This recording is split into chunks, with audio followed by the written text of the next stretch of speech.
Olá, estamos iniciando o programa Realidades, Direitos Humanos e Cidadania, seu espaço privilegiado de críticas, debates sobre grandes temas sociais. Hoje a gente conversa sobre jornalismo e direitos humanos e para isso a gente convidou o Laércio Portela, que é jornalista da Marco Zero Conteúdo, e temos também a Marcionila Teixeira, jornalista do Diário de Pernambuco. Sejam bem-vindos. E eu gostaria de iniciar perguntando um pouco desse histórico, desse interesse de vocês nessa área dos temas que são mais candentes e delicados, como temas que envolvem os direitos humanos. Como é que começou um pouco essa paixão aí? No meu caso específico, eu acho que já desde a infância, assim, né? Embora, vou contar uma coisa até insólita aqui, mas embora meu pai tenha falecido, eu tinha 11 meses de idade, ele deixou uma vasta biblioteca com vários livros que na adolescência eu comecei a ler e que criaram, eu acho que hoje, ao longo do tempo, uma ideia de justiça social, de humanismo, uma formação humanista, né? Graciliano Ramos, João Cabral de Melo Neto, a obra de Jorge Amado, de diversidade, de conceitos de justiça social, estavam todos ali e começou aí os interesses. Depois veio a vida de jovem adulto ali, o interesse pelo jornalismo.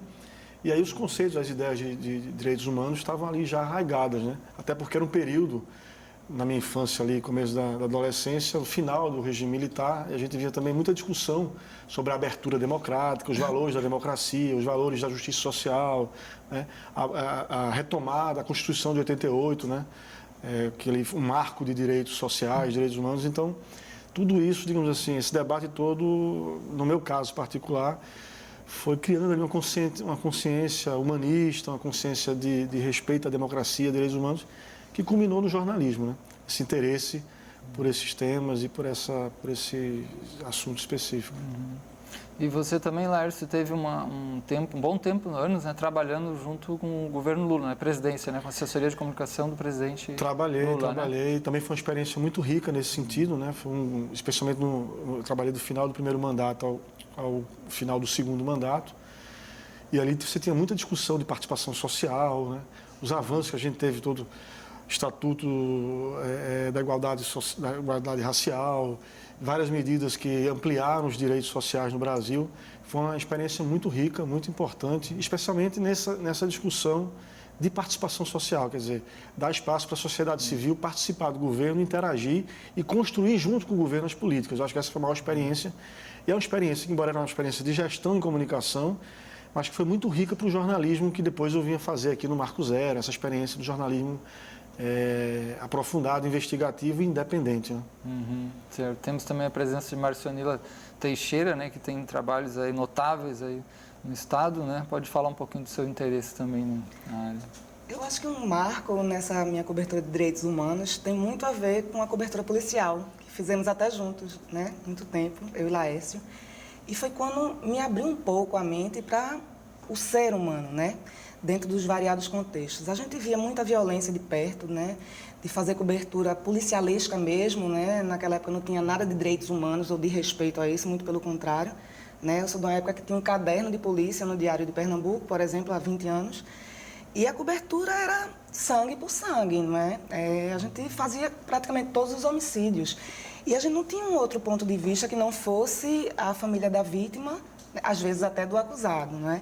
Então, eram coberturas que a gente até conversou há pouco, onde muitas vezes também a polícia, a Secretaria, né, de Segurança Pública na época, colocavam os presos, os acusados, suspeitos de crime, né, contra a parede para que a gente, jornalista, entrevistasse, né? Eles eram totalmente expostos, assim. Eram vitrines de terror, né? E muitas vezes eu entrevistei essas pessoas. E a gente ia para essas coberturas em favelas e vivia muito na polícia, mas era uma cobertura de um lado só. A gente não ampliava essa cobertura, esse outro olhar, né? A gente não entrevistava ONGs, até porque não tinham tantas nesse sentido, né? A gente não ouvia outros pontos de vista, estudiosos sobre o assunto violência, né? Por que aquela criança tinha praticado aquela infração, né? A gente não procurava entender, a gente simplesmente contava as histórias incríveis por trás daqueles crimes. Isso me abria a curiosidade e eu ficava pensando, caramba, que mundo para explorar. Quanta coisa trágica a gente via, quantas histórias de gente para contar, né? E contar de uma forma melhor. Isso E aí, mas não entrava muito, essas histórias não apareciam muito. A gente conseguia contar relatos, é assim que a gente inclusive aprendia a escrever, não é? Por isso que tem esse clichê de dizer que para você aprender a escrever você tem que fazer polícia. Eu acredito muito nesse clichê, né? Porque a gente começa a contar histórias. E eu tinha amigas do jornal que diziam: como é que tu consegue contar essa história? Eu acho tão difícil. Eu sei escrever sobre economia, mas eu não sei escrever sobre essa história de polícia que tu fez agora, né? Então, era contar histórias, mas a gente não aprofundava essas histórias. Era o relato policial sobre pouquíssimos pontos de vista, né? Praticamente da polícia e da família da vítima. A gente não abordava nada, a gente não entrava, não mergulhava naquele mundo, porque a gente também não conseguia. Eram muitas matérias por dia, né? O caderno era grande, né? Na época em que os jornais eram maiores. Então, aquilo me abriu os olhos para toda uma história de gente para ser contada.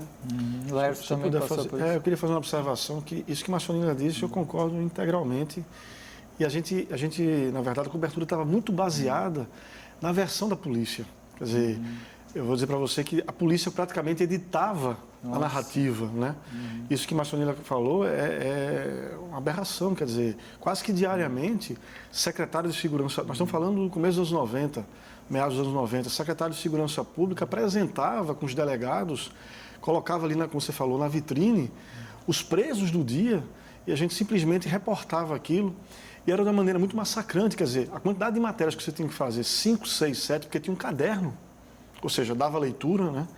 E a narrativa ficava muito pobre em alguns casos, a gente tentava enriquecer isso, especialmente em matérias do domingo, matérias mais trabalhadas, mas acho que o que mais me incomodava naquela época é que a gente ouvia a versão oficial, né? E veja, normalmente os momentos não eram no meio do processo ou na apresentação do final do inquérito. Normalmente as matérias aconteciam no começo, né? Na prisão, quer dizer, que é o momento onde você tem menos apuração, menos investigação ainda, onde os suspeitos, em muitos casos, eram vítimas, na verdade, da violência policial. Nossa. E a gente não conseguia ir além disso, por problemas de estrutura mesmo jornalística e também de formação, sabe? Porque eu acho que tem uma coisa que pesa na cobertura de polícia, pelo menos na cobertura na nossa época, quando a gente começou, é que você bota justamente o jornalista mais verde, mais novo, que ainda tem poucos instrumentos, inclusive de empoderamento dentro da redação, para fazer essa discussão de igual para igual com o delegado, com o secretário de segurança. Quer dizer, você está muito ali, numa situação muito frágil, inclusive institucionalmente dentro do jornal, para fazer essa cobertura. E isso, claro que influenciava num viés ruim, né? Essa cobertura para o leitor, né? Não há maturidade profissional na época. Não há maturidade ainda. Você não consegue reagir, é isso que você falou. Eu vi algumas cenas horripilantes na frente de delegado agredir preso e eu pedi para parar porque, do contrário, eu ia embora. Mas eu sei de histórias de pessoas da época que estimulavam aquele tipo de prática. Jornalistas, inclusive. Jornalistas. Que estimulavam. Agrediam, tinha casos de jornalistas de rádio que agrediam presos na delegacia. Sim, porque tinha uma postura como se comissários ou delegados fossem autuar, porque nenhum delegado pode fazer isso. O preso está ali sob guarda do Estado, né? Ele não pode ser agredido, não pode ser torturado. E isso é uma prática corrente, né? Exato. Nesse sentido, houve uma certa evolução, né? Muitos programas, nessa parte de exposição, ainda tem problemas. A gente vê até programas de TV que fazem coisas esdrúxulas, estúpidas e tal. Mas houve um avanço, então, nesse sentido, em termos do respeito do jornalismo em relação, né, ao ser humano, assim, de alguma forma houve um avanço, né? Eu acho que houve uma mudança em alguns jornais. Até exigências, né? Também até legais, né? Tínhamos um jornal que era mais policialesco, que era a Folha, né, que expunha muitos corpos, e isso terminou que foi proibido, né? Vendia muito, o jornal vendia muito por isso, mas parou, né? Isso aí foi proibido. E a cobertura do Diário parou de ter uma editoria só de polícia também, né? A gente ampliou, essa cobertura de polícia ficou dentro da cobertura de cidades, né? Do caderno de cidades, assim como o Jornal do Comércio também. E essa cobertura, antes a gente dava todo tipo de assassinato, hoje, né? Isso aí, na verdade, tem outro ponto de vista. Melhorou em algum aspecto, em outros piorou. Porque, assim, quem é que sai hoje no jornal? Se você for classe média alta, se você tiver uma boa posição social, se você for branco, né? A pessoa preta, né, morador de periferia, não sai o tempo inteiro no jornal, né? Até porque eles morrem todos os dias, né? Então, assim, a cobertura continua nesse sentido, elitista. É. Mas, sob outro ponto de vista, há uma maturidade dos profissionais que começaram na época, né? Tem a nossa geração, sim. que tem outros jornalistas que começaram como a gente e hoje, né, amadureceram nessa cobertura e enxergam diferente. Por quê? Porque passaram a estudar o tema, não é? Que eu acho que é interessante estudar, né? Estudar o tema de direitos humanos e melhorar essa cobertura. Então, avançamos nesse sentido. E nesse sentido, os jornais estão dando mais espaço para os sistemas dos direitos humanos, assim, ou é só alguns tipos de tema? Porque no caso policial sempre chama muita atenção, né? Dá o sangue que corre, mas vocês veem que os jornais especificamente estão dando mais espaço para isso? Como é que é isso? Eu tenho uma opinião, vamos ver, Machonilha que está mais no jornal, já faz um bom tempo que eu saí do cotidiano do jornal impresso, mas uma impressão que eu tenho como leitor, Machonilha que está lá dentro pode dizer até que ponto isso é real ou não. Uma coisa que eu observo é o seguinte, primeiro os jornais, falando aqui dos jornais de Pernambuco, tem casos específicos de coberturas muito importantes que foram feitos nos últimos anos pelos jornais, tanto pelo Diário, pelo Jornal do Comércio, pela Folha de Pernambuco. Normalmente, eu acredito, expondo violações aos direitos humanos, né? Tanto relacionados a gênero, a violência policial, a questões étnicas, de infância, muito importantes. O que eu percebo é que o que acontece nos jornais é que esses temas são tratados com profundidade em matérias especiais, em grandes cadernos especiais que acontecem esporadicamente. Na cobertura do dia, e aí são cadernos, Machonilha é um exemplo de jornalista que pratica esse jornalismo importante, você tem casos como Ciara Carvalho no Jornal do Comércio, Fabiana Moraes, ex-jornalista também do Jornal do Comércio, pessoas que são reconhecidas, inclusive, pelo meio jornalístico pernambucano, nordestino e brasileiro, inclusive, pela excelência e o trato cuidadoso com as questões de direitos humanos. Mas essa cobertura é esporádica. Eu ainda acho que, mesmo no dia a dia, não da maneira tão grosseira como acontece em rádio e TV, mas mesmo nos jornais, várias das questões dos direitos humanos são tratadas de forma muito menores assim, no dia a dia, superficial. Você veja a dificuldade que os jornais têm de admitir o termo de feminicídio, por exemplo, nas mortes, nos assassinatos a mulheres, porque são mulheres. Os jornais falam em crime passional ainda, na cobertura do dia a dia. Tudo bem, você pode fazer uma matéria depois especial, mostrando a questão do feminicídio, das agressões às mulheres, mas isso tem que ser adotado no dia a dia. O jornalismo trabalha com simbólico, com poder simbólico, né? Não só com a violência. A gente fala muito na violência física, mas existe uma violência simbólica. E nós trabalhamos nesse campo do simbólico no jornalismo, e a linguagem é muito importante, os termos que a gente utiliza, as pessoas que a gente entrevista, quer dizer, você vê negros, população LGBT aparecendo nos jornais cotidianamente apenas como vítimas sociais e não como fontes qualificadas, especialistas, advogados, médicos, cientistas. Quer dizer, no dia a dia, os temas transversais dos direitos humanos são colocados em segundo plano. E essa cobertura qualificada fica para matérias especiais, para assuntos de tema. Eu acho que tem um problema que precisa ser resolvido, que é a qualificação das redações de Pernambuco e do Brasil para o tema de direitos humanos. Existem hoje, eu vou dar aqui um exemplo de um grupo de jornalismo que tem uma visão feminista muito importante hoje na internet, que se chama o Think Olga, que eles produziram 4 manuais de jornalismo humanizado para como tratar do ponto de vista linguístico pessoas com deficiência, a questão do racismo, questão de gênero, questão da infância. E ali, eu acho que as redações precisam se qualificar para mudar a linguagem, para se relacionar mais diretamente com os movimentos sociais, com as minorias, né? A gente, que é o julgador e o juiz de todo mundo, precisa também fazer uma reflexão sobre o trabalho diário que a gente faz. Então, eu acho que nesse dia a dia a gente ainda tem um problema importante que precisa ser resolvido. Com certeza, né? A formação do jornalista é algo crucial, a gente vê isso, né, na universidade lá, por exemplo, na Universidade Federal, né, e outros lugares, como é algo de extrema importância que ele estude e se aprofunde nesses temas do que está acontecendo, porque senão ele fica à mercê, né, do veículo, inclusive mercê de uma ignorância de certas coisas. Sim. E essa questão do discurso é fundamental.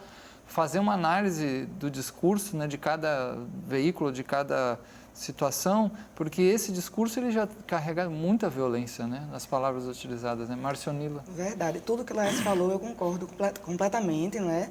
E essa coisa da fala, o que acontece muito é que temos um rodízio grande nas redações hoje, e uma redação muito jovem, né? E aí termina que eu fico muito como... Vamos perguntar para a Marcionila qual é o termo politicamente correto, né? Muitos até costumam zombar. Dia desse, uma das pessoas que trabalhava comigo perguntou por que tem que ser a travesti e não o travesti? Eu fiz porque o pessoal do movimento quer que seja assim, porque é a luta deles e é algo que eles dominam e eles desejam que seja assim, porque é assim que eles se sentem respeitados. Mas eu vou procurar na gramática para ver se isso é real. Eu fiz, mas é isso que eles defendem, então a gente tem que respeitar, né, o que o movimento defende. Né, a mesma coisa. Por que não pode usar menor? A gente não tem que explicar. Porque remete ao código de menor, é algo desrespeitoso, né? Remete à infração, né? Por que não pode usar que é filho adotivo? Porque traz um preconceito, né? Traz um julgamento diante daquele adolescente. Então é o tempo inteiro essa guerra e essa briga, né, para convencer as pessoas. E, assim, é preciso que esse rodízio de pessoas, além de mim e alguns outros, né, é preciso que essas informações, sim, sejam passadas para os outros, né? E aí eu faço a minha parte, eu passo, né? Mas é necessário, sim, esse debate frequente. E mesmo que haja teimosia, a gente vai lá e tem, mas não é assim. O jornalismo sem capacidade de alteridade, quer dizer, você se colocar no lugar do outro, Exato. quer dizer, como é que um jornalista não vai admitir que o outro tem uma identidade e se vê daquela forma e você não respeitar isso, né? Não é verdade. É o básico, quer dizer, a capacidade de ver o mundo para contar esse mundo e você vai ignorar a maneira como as pessoas que você vê se identificam, se auto-identificam. Quer dizer, esses questionamentos dos jovens que estão entrando na redação devem ser suplantados, devem ser superados com discussão interna dentro das redações, com qualificação, com discussão, abrir as portas das redações para os movimentos sociais e outra coisa, para a diversidade. A gente precisa ter redações com negros, a gente precisa ter redações com pessoas de baixa renda da periferia. A diversidade dentro da redação é fundamental para gerar esse respeito mais qualificado dentro das redações e para que esses termos que são do dia a dia das pessoas que militam ou que trabalham esses temas tão fundamentais de direitos humanos sejam respeitados dentro das redações. Eu acho que essa diversidade na redação ela é fundamental. Exato. Ponto fundamental aí colocado, né, pelo Laércio, né, que é a alteridade, né, a capacidade de se colocar e sentir no lugar do outro, né, um processo de coragem, realidade e empatia, né.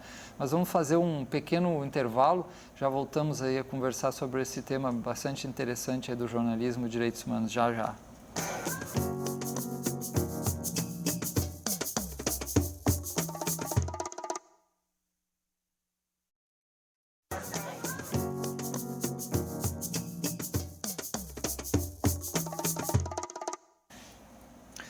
Nós estamos conversando hoje sobre o tema do jornalismo e direitos humanos. Temos duas pessoas muito conhecidas e competentes aqui hoje, né? Que é o Laércio Portela, jornalista da Marco Zero Conteúdo, e a Marcionila Teixeira, do Diário de Pernambuco. Mas antes de passar a palavra para eles, a gente vai assistir um pedacinho de um filme muito importante, muito interessante, um longa-metragem de 1h30, que longa-metragem todo, né? De Jorge Furtado. Vamos ver só um pedacinho, depois a gente pode comentar um pouco, isso se chama Mercado de Notícias.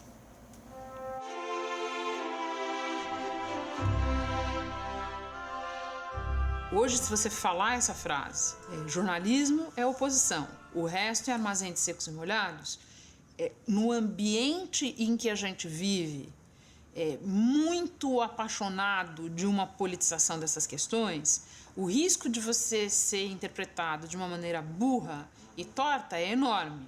Porque as pessoas vão dizer, olha, tá vendo? A mídia é a oposição, a mídia está contra o governo. Não é isso que o Milor está falando. A imprensa brasileira, ela se aparelhou nos últimos anos, né, como uma atividade partidária de oposição. Nitidamente, sem máscaras. Então, para se aparelhar como oposição partidária, necessariamente esses veículos tiveram que deixar de exercer o jornalismo. Imprensa é oposição, resta secos e molhados, não no sentido de fazer oposição partidária ao governo, a qualquer governo, mas no sentido de trazer o ponto de vista oposto, que provoque um confronto com o que é estabelecido, com o que deveria ser o normal, ou aceitável, o senso comum, justamente para provocar dúvida. Porque se você não tiver dúvida, você não sai do lugar.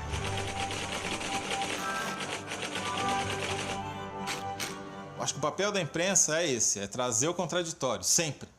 E daí você pode fazer a metáfora da oposição. Interessante, né? O Jorge Furtado tem uns filmes maravilhosos, o mais famoso dele é um curta, né? O Ilha das Flores, né? E esse Mercado de Notícias é realmente vale a pena assistir, tá até na rede, né? No YouTube, né? Vamos comentar um pouquinho sobre isso, Laércio? Olha, eu tenho uma visão, eu entendo a frase do Milô e concordo com ela, quer dizer, mas no sentido do que estava sendo dito ali no filme. Quer dizer, fazer oposição é no sentido da oposição partidária, né? No sentido de que você tem que confrontar, especialmente o poder, né? O poder não é só o poder do Estado, é o poder do capital, é o poder da violência, é o poder dos, né? Quer dizer, eu acho que o jornalismo, quando a gente fala fazer oposição, é confrontação do poder. E o poder não se dá só no governo, porque até a oposição é um poder também constituído, né? E agora eu acho importante, como a gente está tratando o tema de direitos humanos, e quando a gente fala nessa cobertura jornalística, eu acho que a gente teve um viés muito negativo, muito ruim para o jornalismo brasileiro nos últimos 2 anos, 3 anos. A cobertura política que a gente teve, e ela tem repercussão sobre o tema de direitos humanos. Eu acho que sim, a mídia nacional, para mim, clarissimamente, é uma mídia de oposição, foi uma mídia de oposição ao governo do PT, ao governo Lula, ao governo Dilma. Tem uma responsabilidade enorme na derrubada da presidenta eleita Dilma Rousseff, eu acho que tem. Acho que não tinha justificativas ali e a narrativa construída pela mídia nacional fortaleceu a posição da oposição. Uma posição, eu vejo, me permita dizer, que houve um golpe parlamentar e que a mídia tem um papel fundamental nisso, nesse ponto. Veja que o Sistema Globo, depois de 30 anos do fim da ditadura, pediu desculpas à população, né? Nós não podemos mais esperar, vamos esperar 30 anos para pedirem desculpa pelo que fizeram agora. Então, assim, eu acho que essa discussão, inclusive, o jornalismo precisa fazer. E jornalismo precisa discutir o jornalismo. A gente houve essa cobertura enviesada do impeachment, que, como eu disse, eu vejo como um golpe parlamentar, ela hoje repercute, inclusive, na cobertura das reformas que o governo Temer está fazendo, que responde diretamente aos direitos humanos. A cobertura da reforma tributária, a cobertura da reforma previdenciária, a cobertura agora da reforma política, quer dizer, todas as questões previdenciária, tributária, são cobertas, a cobertura é feita pelo jornalismo, pelos jornalistas, pela grande mídia corporativa, como uma questão de déficit fiscal. Estatística, economia, números, não se vê gente por trás disso, né? E a gente sabe que essas políticas que estão sendo implementadas, elas estão reduzindo direitos humanos e sociais da população, dos mais velhos, dos mais jovens, né, dos que estão no mercado de trabalho. Então, tanto na questão do impeachment propriamente dito, como na cobertura da agenda das reformas, a maneira como a mídia nacional comprou as ideias do poder estabelecido agora, né, e do poder que se estabeleceu na época do impeachment, são antijornalismo, no meu modo de ver, entendeu? E comprometeram e continuam comprometendo vários dos direitos sociais que tinham sido conquistados. Não pelo governo do PT, mas por uma luta dos movimentos sociais, por uma luta da história, alguns sim pelo governo, mas muitos pela luta da sociedade civil. E qualquer pessoa que esteja hoje no movimento da sociedade civil, você entrevistar e conversar, você vai ver que há um medo enorme das pessoas. Porque o que a gente tem visto é um avanço sobre esses direitos, sim, e um silêncio, não é nem omissão, né? A omissão no jornalismo é a pior forma de mentira. Mas mais do que omissão, uma relação muito ruim na discussão desses temas que são primordiais. Tudo se mistura aí, né? O papel da grande corporação na mídia, como você falou, a certa inércia social, né? Uma situação realmente complicada. E Marcionillo, o que acha dessa dimensão do mercado de notícias? Então, percebe essa questão da cobertura direcionada, né? Muitos jornais, a própria TV, começou a falar os benefícios da terceirização, né? A questão da justiça, o quanto alguns patrões, né, não seriam mais prejudicados, né, por conta desses processos judiciais. Então, a gente começou a perceber muita coisa direcionada, né? E a questão do questionamento jornalístico é extremamente necessário. O jornalista que não questiona, seja o que for, ele não está ali para ser jornalista, né? Tem um caso bem simplesinho que acontece aqui, de uma assessoria de imprensa, por exemplo, que ela tem o WhatsApp, né, como todas as assessorias de imprensa hoje aqui do Estado tem, e essa assessoria se relaciona com jornalistas assim, tem um grande número de jornalistas ligados, E aí eles não fazem as coletivas e depois colocam os áudios, né, dos entrevistados, na verdade é a polícia, a Secretaria de Defesa Social, a Polícia Civil, colocam os áudios dos delegados distribuídos no WhatsApp. Então, você não questiona mais o delegado a respeito de qualquer que seja a investigação, você não questiona mais a respeito de nada. Você não tem mais acesso aos telefones dos delegados, por exemplo, para que você ligue.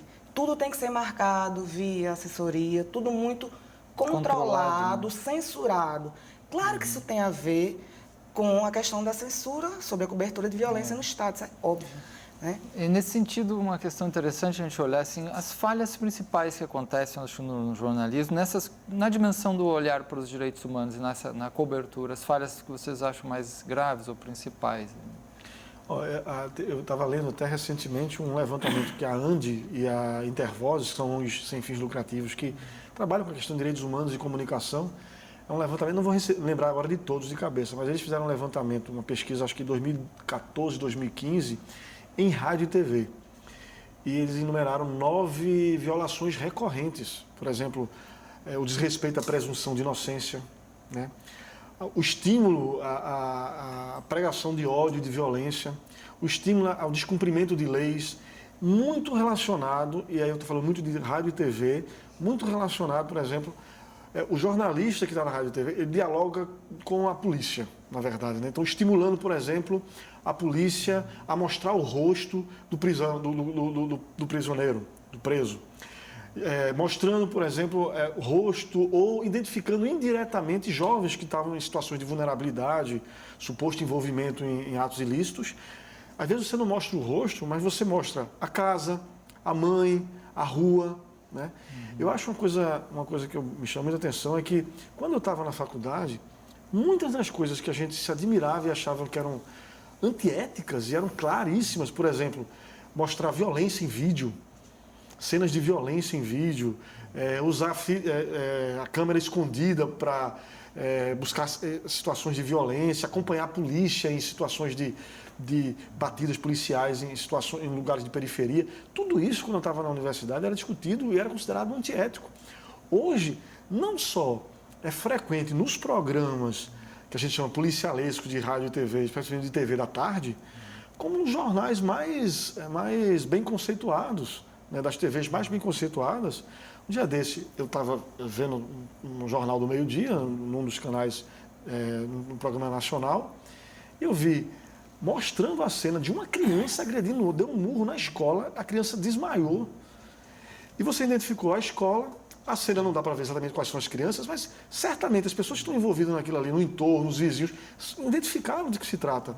E qual é a necessidade que eu tenho de se mostrar aquela cena tão daquela forma, né? Quer dizer, outra coisa, a maneira agressiva, às vezes, que o jornalismo se reporta às vítimas. As vítimas de agressão doméstica, as mulheres que são vítimas da violência, muitas vezes são culpabilizadas pela cobertura jornalística, o termo que utiliza, entendeu? A roupa que estava usando, ela era uma jovem que gostava muito de balada, quer dizer, sempre usava drogas, né? Tinha tido muitos namorados, quer dizer, sempre encontrando uma forma de desqualificar a vítima. E a gente sabe que essa narrativa ela é muito comum na polícia. Quando o jornalismo começa a refletir a visão e a narrativa policial, há um problema sério. E veja, isso não está acontecendo somente naqueles programas tipo Bandeira 2, policialesco da tarde. Isso já virou de praxe na cobertura de polícia, cobertura da sociedade, nos veículos mais bem conceituados. O que nos chocava há 20 anos atrás, hoje parece normal. Marcionila. Sim, essa questão da nomenclatura usada, né, os termos usados nos textos, por exemplo, de jornal, né, que continuam desrespeitando ainda, né, pessoas que se dizem interessadas na cobertura de direitos humanos, mas que, na verdade, na hora de escrever, não estudaram sobre o tema, não sabem nada do tema e repetem jargões que só fazem prejudicar, né, porque vindo de uma pessoa que é reconhecida, certas palavras terminam virando veneno, né? Sim. Né? Então, você que se identifica como pessoa que cobre direitos humanos, tem que ter muito cuidado nas suas palavras. E eu vejo com muita curiosidade muitos jovens que têm entrado nas redações se dizendo interessados no tema, né? Muitos vêm conversar comigo, eu queria fazer a cobertura. Mas é importante estudar para tratar melhor essa temática, né? E tomar cuidado nessas palavras, na questão dessa repercussão nas redes sociais, né? Que os jornais também têm levado. Vez por outra, a gente está lá censurando, tira essa palavra, tira essa foto, isso está expondo a pessoa. Então, tem que ter um cuidado, né? Que não tem nada a ver com autocensura, né? Que é outro grande mal do jornalista, é você se autocensurar. Poxa, eu não vou fazer esse material porque o pessoal não vai querer, não vai cobrir. Porque o governo não vai aceitar, porque o governo não vai ver bem. A gente tem várias formas de produzir um bom material. Isso, nesse sentido, como é que vocês achariam que algumas preocupações, algumas precauções necessárias e uma consciência do jornal, do jornalista, do veículo, de fazer uma abordagem correta mesmo, humanizada, que respeite a alteridade, né? Como é que poderia ser feito isso? O que tem que melhorar aí? Eu vejo algumas coisas, acho que a Maçonilha pode até dizer mais do dia a dia mesmo, ela está mais presente na redação. Uma coisa importante é essa qualificação, né? Eu acho assim, eu citei aqui o Think Olga, que eu acho que é um espaço muito interessante que você tem na internet, que tem esses 4 manuais, quer dizer, são simples e abre uma discussão interessante. Veja, eu não estou nem dizendo que tudo ali deve ser absorvido por um jornal, mas precisa ser discutido dentro da redação. Eu acho que é preciso fazer debate, é preciso criar, inclusive, não só qualificar, mas discutir mais dentro da redação. Outra coisa, se o jornalista convive muito com o poder, quer dizer, com aquelas fontes tradicionais do poder, parlamentares, deputados, empresários, né? É importante que o jornalista também tenha um banho de realidade, convivendo com um cidadão, vamos usar um termo aqui, cidadão comum, digamos assim, mas que mergulhe nas periferias. É isso que tem distinguido os melhores jornalistas que a gente tem. Eu citei 3 aqui, Maçonilha entre eles. Maçonilha tem convivido, pelo que eu sou um leitor dela, nas periferias do Recife, visto o mundo real. Né? Esse mergulho também no mundo real, às vezes você tem jornalista que é de um segmento, que cobre a Assembleia, mas é importante que um jornalista que cubra a Assembleia, às vezes ele até saia para outra área do jornal, passe um período em outro segmento, para ter um banho de realidade também, sabe? Eu acho que isso, outra coisa, a gente não pode também ignorar, a gente tem uma série de códigos, existe um código de ética brasileiro, de jornalista, né? A gente praticamente ignora. Aquelas violações que eu estava citando aqui antes, o Brasil é signatário de 7 convenções internacionais que, de alguma forma, estão relacionadas a temas de direitos humanos, tortura, racismo, violência de gênero, e os jornalistas desconhecem, né, essas legislações. O próprio Código de Ética do Jornalista, ele é ignorado nas redações. Isso precisa ser tema do dia a dia, isso precisa ser discutido mais na redação. E eu acho que um grande problema que a gente tem é a autocensura.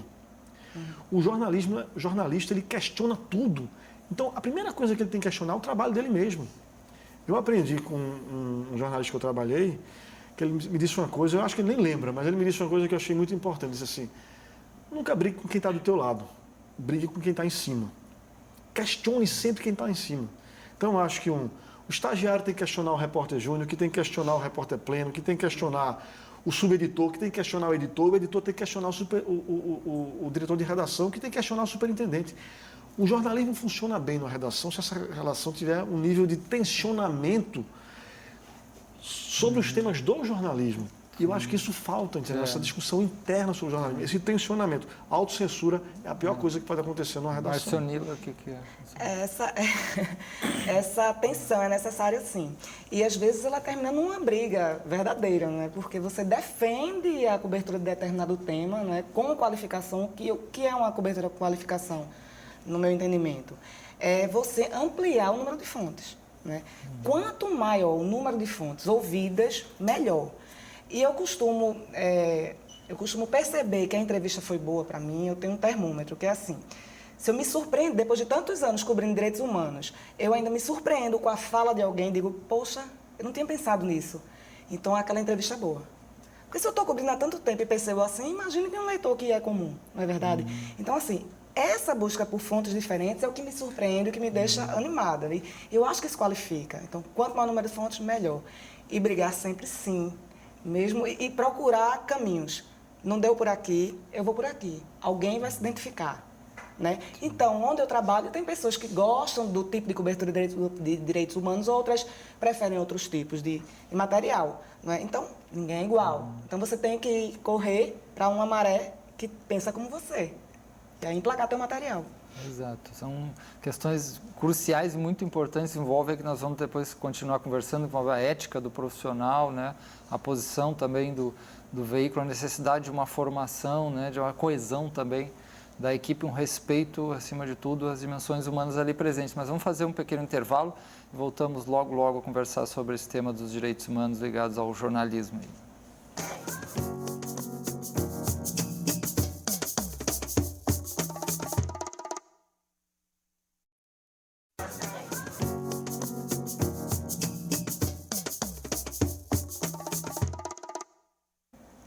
Nosso tema hoje está sendo jornalismo e direitos humanos, né? E antes de passar a palavra aqui para os nossos convidados, a gente novamente vai assistir um pequeno trecho do filme Mercado de Notícias, do Jorge Furtado. A crítica ao que não está legal é uma defesa do jornalismo, na verdade. O que nós estamos fazendo aqui o tempo todo é pensar e refletir dentro do que é possível, assim, no bate-pronto, sobre o que poderia ser melhor ou o que deveria ser o jornalismo. Acho que a defesa do jornalismo hoje não é fazer de conta que ele é maravilhoso, é exatamente falar assim, ó, tem um negócio aqui que está fora do lugar. Até há pouco tempo atrás, tinha uma cena que, com o passar do tempo, vai terminar ficando meio ridícula, que é o seguinte: um bando de jornalistas trancados numa redação, decidindo entre si, como se fossem senadores assim, eleitos pelo povo, o que é que o público ia saber. Em última instância era isso, né? Você se reunir, não, esse assunto, não, isso não é interessante. O outro, não, isso eu não quero. Não, isso aqui não vale. Não, isso aqui a Folha já deu. O pessoal fala muito do sem mídia, né? Os sem terra são sem mídia, são. Movimentos sociais são sem mídia, são. Mas não apenas eles. A indústria é sem mídia. A bancada, os temas rurais são sem mídia. Eles só usam o agronegócio para combater o MST. Você pega 2008, a atividade, venda de máquinas e equipamentos caiu 40%. Tragédia. Não virou notícia. Meio ponto de IOF, virava notícia e manchete. Então você desvirtuou todo o jogo político e econômico. Então o único setor que se via representado era um setor, o mercado financeiro. Ficaram todos com complexo de gazeta mercantil, todos eles eram jornais de economia, tome de economia, o leitor que se dane, problema deles, se entendeu, se não entendeu. Eu acho que isso traz a questão dos desafios éticos também do jornalismo, que é uma questão que a gente tem que falar um pouco aqui, né? Como é que vocês olham essa questão? Você vê que eles, falando ali de que números, estatísticas, né? Como é a preponderância da economia e as pessoas foram desaparecendo um pouquinho na cobertura, né? Tem essa coisa do jornalista tem um problema que não é muito fácil de resolver, que é essa compartimentalização do mundo, né? Em cidades, em economia, em política, quer dizer, e a economia foi ganhando uma preponderância sobre a cobertura jornalística e afastando o fator humano, né? Daí aquela que eu estava falando antes, reforma previdenciária, tributária, parece que a gente está falando só de mercado financeiro, de déficit fiscal, de dívida pública, e as pessoas. E o efeito na vida do dia a dia das pessoas? Eu acho que tem uma questão ética aí muito importante, essa questão de que quando a gente fala de jornalismo também, critica o jornalismo, criticar o jornalismo é defender o jornalismo, né? Nós somos jornalistas, veja, no meu caso, saí da grande mídia, fui para a assessoria de comunicação, gestão em comunicação pública e tudo mais. Poderia ter voltado para a mídia tradicional, ou poderia ter continuado na questão da gestão de comunicação, que paga muito melhor, dá um status maior, e você vai para decidir fazer o jornalismo independente. E fala um pouquinho para os nossos telespectadores sobre isso. Você marca o zero conteúdo, né? O que é o importante desse jornalismo independente e o que é esse veículo? Depois, se tiver um site, você fala para nós também, né? A Marco Zero Conteúdo, ela é fruto da decisão de 7 jornalistas pernambucanos, eu sou um deles, que todos, inclusive, coincidentemente, passaram pelo Diário de Pernambuco, né? Alguns pelo Jornal do Comércio, como eu, alguns trabalharam em Rio, São Paulo, Brasília, em outros jornais, em assessorias, e a gente tinha um certo incômodo com essa cobertura. Veja, não é dizer que a cobertura total é negativa, não existe. Não é negar o jornalismo. Mas a gente queria fazer outro jornalismo, especialmente um jornalismo que não fosse corporativo. Um jornalismo sem fins lucrativos, um jornalismo que tivesse mais liberdade, mais possibilidades de fazer pautas mais amplas, sem esse atrelamento aí com o mundo corporativo. Essa é uma experiência muito importante que a gente está tendo na Marco Zero. A Marco Zero tem 2 anos de vida, né? Nesse período a gente já publicou mais de 400 conteúdos, tem parcerias de projetos de extensão com a Universidade Federal. Fizemos um projeto no ano passado que foi muito interessante de checagem da informação, as informações que eram pronunciadas pelos candidatos a prefeito do Recife. Foram mais de 85 checagens de informação, que é um segmento muito importante do jornalismo, e está crescendo muito o jornalismo independente, que é o de fact-checking, né, de checagem de dados, jornalismo de dados. Então é uma experiência muito rica. Dá para nós o endereço eletrônico que é o www.marcozero.org. www.marcozero.org. Aí lá você tem acesso ao conteúdo. Lá você tem acesso a todas as matérias. Os conteúdos são todos abertos, né? A gente não, inclusive, a gente só pede para que quem copie o conteúdo diga qual é a fonte, mas o conteúdo total pode ser republicado. Tem alguma assinatura de apoio também? A gente começou há um mês atrás uma campanha de apoio de assinantes. O conteúdo é todo aberto. O que o assinante tem de diferente é que a gente faz alguns cursos de jornalismo. Eu mesmo dou um curso de crítica de mídia. Então a gente dá descontos para os assinantes. A gente está montando agora um Facebook, um espaço fechado só para os assinantes, para a gente trocar ideias de pautas e tudo mais. Mas o maior problema que a gente tem no jornalismo independente é que o jornalismo custa caro. Reportagens aprofundadas custam caro. A Carta Capital estava com uma campanha dessas, né? De pedir apoio, de assinaturas, de apoio e dando acesso a vários conteúdos, e bem interessante, Carta Capital. Carta Capital, Agência Pública, você tem vários sites independentes que estão nessa campanha. O do Nacif, que aparece aí no Mercado Notícias, acabou dando entrevista também, está numa campanha de assinantes, porque ele parte de um princípio o nosso compromisso é com o leitor. E ninguém melhor do que o leitor para capitalizar esse jornalismo, né? O maior problema que a gente tem é financeiro mesmo, né? Que é porque fazer reportagem aprofundada, investigativa, custa dinheiro. Mas a Sonila sabe como é esses projetos. Às vezes você precisa passar meses negociando os projetos mais elaborados de jornalismo para conseguir o financiamento do jornal e poder fazer. Então a gente está nessa luta, mas ela tem sido a resposta tem sido muito positiva, sabe? E esse é um espaço muito importante. Não é que ele vai ser um espaço de contraponto à mídia tradicional. É que ele é um espaço próprio e ele é um espaço de pluralidade. A gente precisa ter mais jornalismo independente para ter mais vozes discutindo na cena do debate público. Porque esse é um problema sério, que o conceito negativo de ideologia não é que a pessoa está mentindo diretamente, é que ela mostra uma coisa demais e não mostra várias outras, e você fica enganado por aquela ofuscação que você acha que a realidade é aquilo que você está vendo, né? Então a importância desses veículos todos que têm outras visões, às vezes muito mais investigativas, profundas e com mais tempo também do que os veículos às vezes mais rápidos e mais tabloides, né? Isso. Marcionila? Uma das frases que me chamou a atenção foi a coisa da pauta, né? O leitor não quer ver isso aqui não. Como é que você sabe que o leitor não quer ver isso? Não, isso aqui não interessa, isso aqui não merece uma página, isso aqui não merece um caderno. Não, transforma isso aí num texto. Então, a partir dessa informação, eu poderia ter transformado dezenas de matérias minhas em 5 linhas. Eu transformei em 5 páginas. Então, assim, é luta. E essa coisa que você fala do material, de receber pautas através de um movimento lá fechado no Facebook, é interessantíssimo, né? Porque claro que a gente recebe proposta de pauta de leitor, né? Mas ele vindo de leitores assim, não é? Mais comprometidos, ligados, engajados nessa questão do jornalismo independente, veja que incrível, né? Veja a quantidade de pautas legais que pode surgir.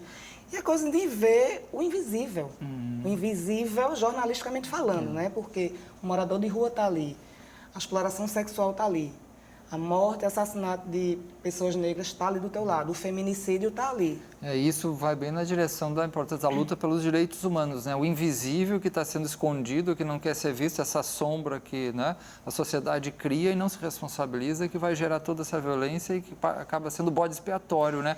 Sobre isso, eu queria trazer que vocês trouxessem para nós as reportagens mais marcantes que vocês participaram nessa dimensão dos direitos humanos, né? Que reportagens que vocês trazem aqui para nós ter em mente e o reconhecimento que elas tiveram também, assim.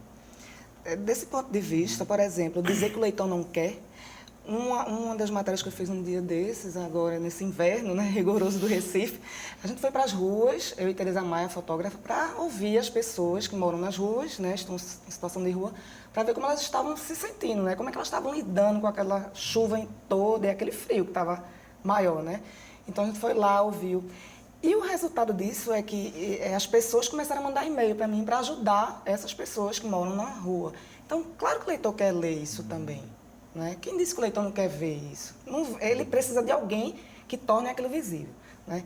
Quanto a outra questão de matérias que eu me apaixonei fazendo, tem tudo a ver com esse universo aí de periferia invisibilizado e de que muita gente não quer chegar perto, que são as mulheres do Mangue de Santa Amaro, né? Que trocam relações sexuais por crack, né? Então foi muito chocante. Eu passei até noite sem dormir pensando nas pessoas que naquela hora estavam circulando dentro de um mangue escuro para conseguir o dinheiro do crack, né?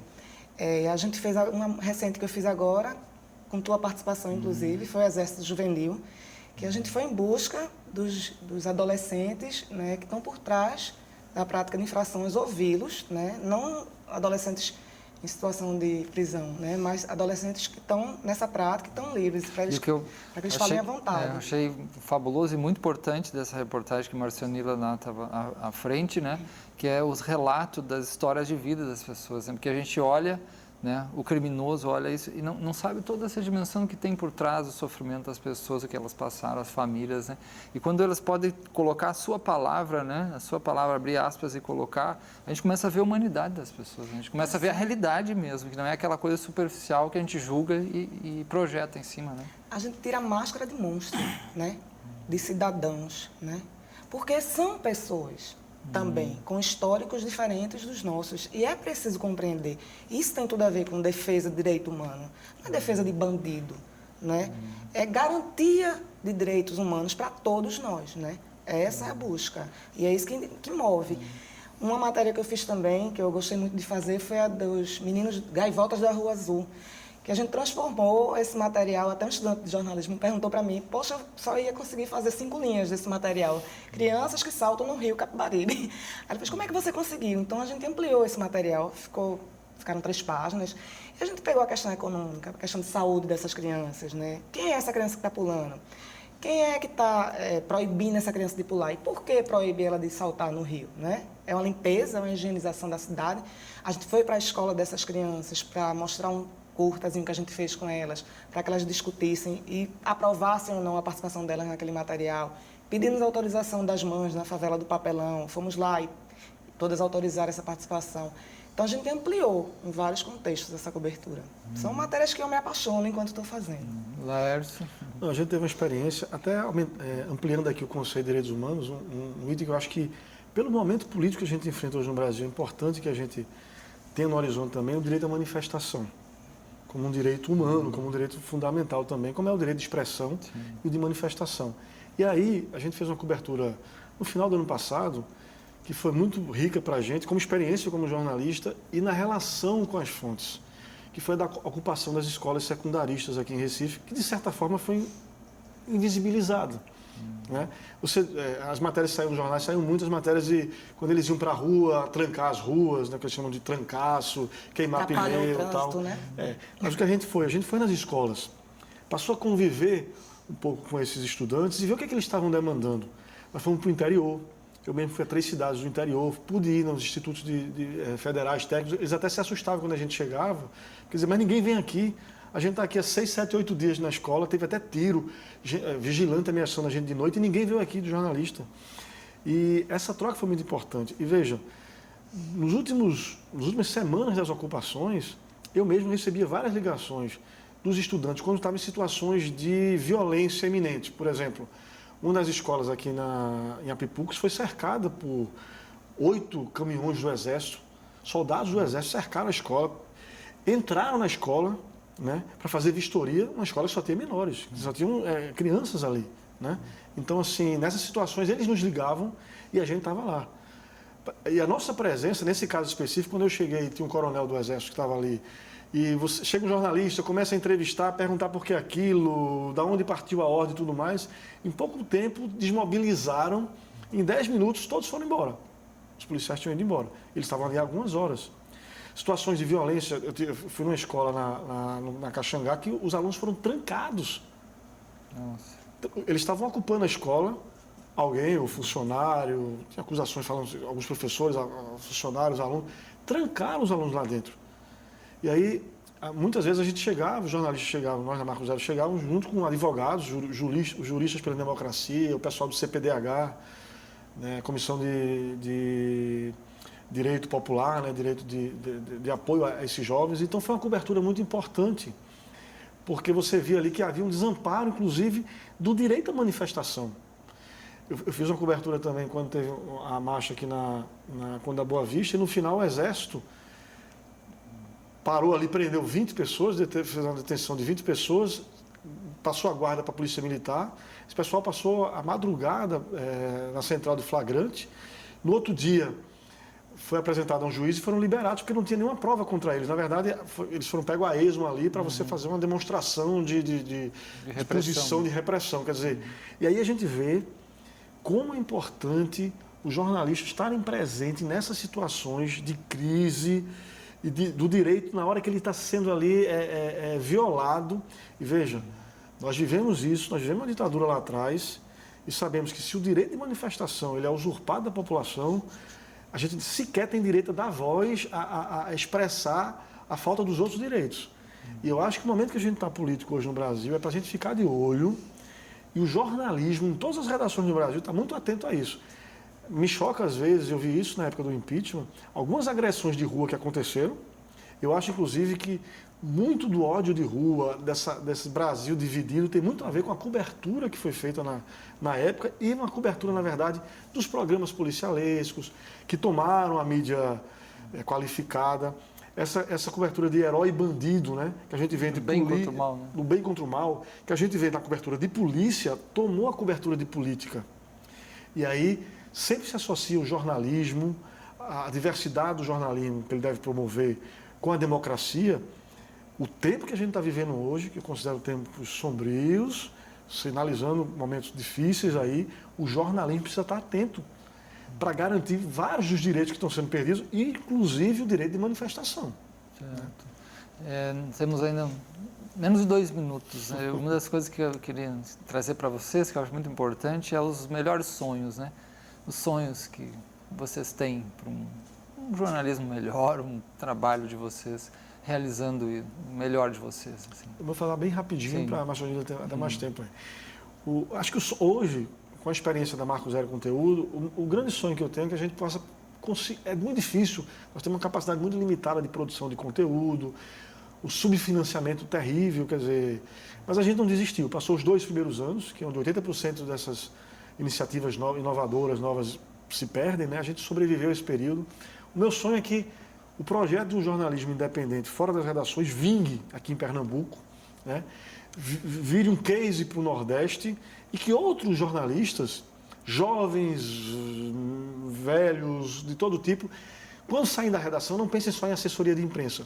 Pensem em construir o seu próprio negócio. O nosso negócio não é ganhar dinheiro, nosso negócio é fazer jornalismo qualificado. Era esse o sonho, entendeu? Muito bom. Vamos apoiar, né, o Marco Zero Conteúdos. É só chegar lá na internet que está lá para nos apoiar essa proposta. Marcionila, em meio minuto. O meu sonho como jornalista é ver jornalistas cada vez mais pensando em gente, entrevistando gente, mostrando histórias de gente.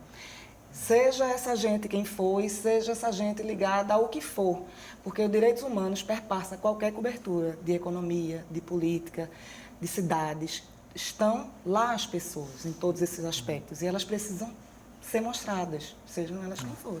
Ok, muito bom. Infelizmente, né, não temos mais tempo, a gente poderia continuar conversando muito sobre esse tema que está muito interessante. Né? Agradecemos muito aqui a presença do Laércio Portela, da Marco Zero Conteúdo, e da Marcionila Teixeira, do Diário de Pernambuco. Obrigado a todos e até a próxima.